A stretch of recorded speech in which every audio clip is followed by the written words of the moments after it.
Hello everyone, सभी का स्वागत है। सभी को जोहार। झारखंड कांस्टेबल 4/2015 3 तारीख के डेट में सुप्रीम कोर्ट से जजमेंट आया। उसके बाद से जो आदेश दिया गया था कि 13 जुलाई तक जो है वो ज्वाइनिंग लेटर इशू किया जाए, लेकिन ऐसा कुछ हुआ नहीं है अभी तक। और लगभग जो है वो डेट्स ख़त्म होने वाले हैं।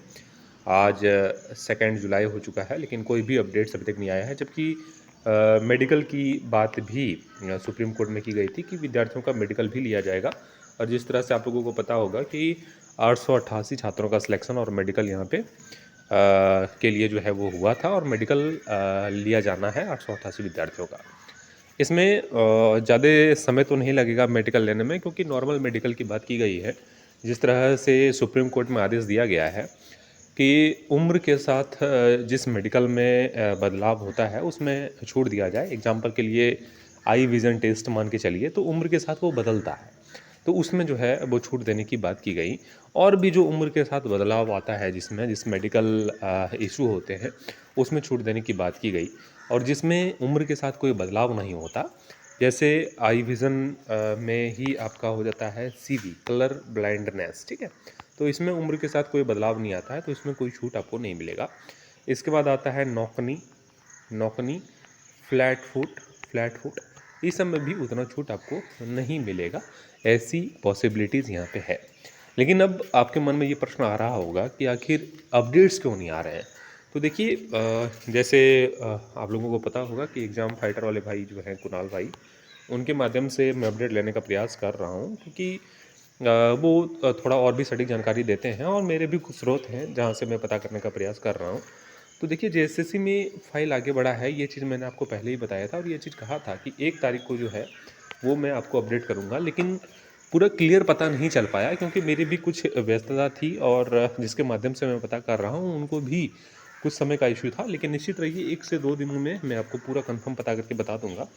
लेकिन इतना श्योर रहिए, मैं आपको हिंट दे रहा हूँ कि 888 विद्यार्थियों का लिस्ट नहीं जाएगा। इसमें बहुत सारे विद्यार्थियों को किसी भी कारण से हो, वो यहाँ पे छँटनी की जा रही है। वैसे जेन्युइन छात्रों की छँटनी नहीं हो रही है, ठीक है। जैसे कुछ जो है होमगार्ड वाले विद्यार्थी, कुछ 888 में जिनका डबल डबल नाम है, डबल बार नाम जो है 888 में भी हो गया है एक बार, तो निश्चित रूप से वैसे अभ्यर्थियों को यहाँ छांटेगा, और जो लिस्ट है उसको वहाँ पे आगे बढ़ाया जाएगा, ठीक है। लेकिन जो जेन्युइन छात्र हैं उसको यहाँ पे कोई भी छटनी नहीं होगी, इसलिए वीडियो देख के आप परेशान ना हो, ठीक है। मैंने क्या कहा कि लिस्ट में जिसका 2 बार नाम है, ठीक है। एक बार मान लीजिए जैसे मैंने देखा कि बहुत सारे विद्यार्थियों का डबल डबल नाम दिया गया है, ठीक है। वैसे विद्यार्थियों की संख्या करीब करीब 100 प्लस है।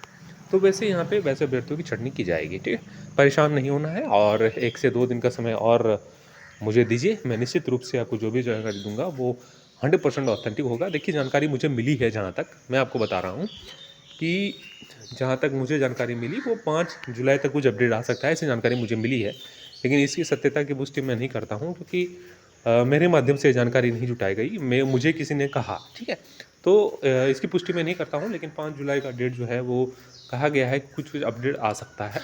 लेकिन निश्चित रहिए, मैं आपको 1 से 2 दिनों में अपडेट कर दूंगा कि आखिर चल क्या रहा है, ठीक है। आप सभी विद्यार्थियों को भी करना क्या है, इस पर भी थोड़ा ध्यान दीजिए कि मेडिकल आपका लिया जाएगा, ये 101% करेक्ट है, सत्य है, ठीक है। तो इश्यू में क्या होगा, तो एक अपडेट ये भी है कि 10 साल बाद जो है वो छूट दिया जाएगा, जिस तरह से आदेश है सुप्रीम कोर्ट का। तो उस अनुरूप जो है वो मेडिकल में आपको विशेष ध्यान किस पे देना है, ये भी थोड़ा ध्यान दीजिए। अपने आई विज़न को थोड़ा टेस्ट करवा लीजिएगा, ठीक है। आई विज़न ठीक तो नहीं हो सकता, लेकिन टेस्ट करा लीजिएगा। हो सकता है कि कुछ ड्रॉप्स वगैरह देके आपके कुछ विज़न को कुछ हद तक ठीक किया जा सकता है, ठीक है। उसके बाद दांतों की सफाई आप अवश्य करा लीजिएगा, टीथ अपना क्लीन करा लीजिएगा, ठीक है। अगर दांत टूटे फूटे भी हैं, सड़े भी हैं, तो कोई दिक्कत नहीं है, लेकिन जो बचे हुए दांत हैं उसको थोड़ा साफ़ करा लीजिएगा। ईयर थोड़ा साफ़ करा लीजिएगा, कोई भी गवर्नमेंट हॉस्पिटल में जाके उसको साफ़ करा लीजिएगा, ठीक है। उसके बाद थोड़ा आप लोग जो है वो रनिंग करते रहिए। रनिंग मतलब ये नहीं है कि 10 किलोमीटर आप रनिंग करिए, ठीक है।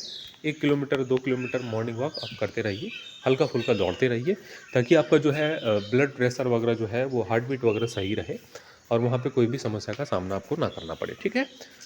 और इसके अलावे आपको क्या करना है, तो जो भी होता है योगा वगैरह, वो आप थोड़ा मोड़ा कर सकते हैं, ताकि आपको मेडिकल में कोई इश्यू ना हो, कोई समस्या देखने को ना मिले, ठीक है। मेरी बातें आप समझ गए होंगे मैं कहना क्या चाह रहा हूँ। बाकी अपडेट्स के लिए थोड़ा इंतज़ार करिए। अपडेट तो इतना आसानी से नहीं मिल पाता है, जिस तरह सब लोगों को पता होगा कि ये लीगल चीज़ें हैं और इस तरह से आउट नहीं होता है। मैंने देख रहा था कि बहुत सारे छात्रों के द्वारा ये कहा जा रहा था कि 150 अभ्यर्थियों को निकाला गया है, एग्जैक्ट डाटा बता रहे थे, जो कतई पॉसिबल नहीं है। मैं लगातार इस तरह के मामले में रहता हूँ, तो एग्जैक्ट डाटा निकालना या एग्जैक्ट डाटा किसी भी ऑफिस पे बता देना, ये कतई पॉसिबल नहीं है। लेकिन हाँ, कुछ चीज़ें जो है वो सत्य भी है और आने वाले समय में वो पता भी चलेगा। इंतज़ार करिए, मैं निश्चित रूप से 1-2 दिन में आपको अपडेट करने का प्रयास करूँगा और जो भी चीज़ें होंगी वो सही ढंग से होगी। और निश्चित रहिए, सुप्रीम कोर्ट का आदेश है, जिनका भी लिस्ट में नाम आ गया है उनको निकाला अब नहीं जाएगा। इसके लिए 101% आप सभी विद्यार्थी श्योर रहिए, ठीक है? चैनल पर अगर नहीं है, चैनल को सब्सक्राइब करके बेल आइकन को दबा लीजिएगा। आप सभी का शुक्रिया, बहुत बहुत धन्यवाद।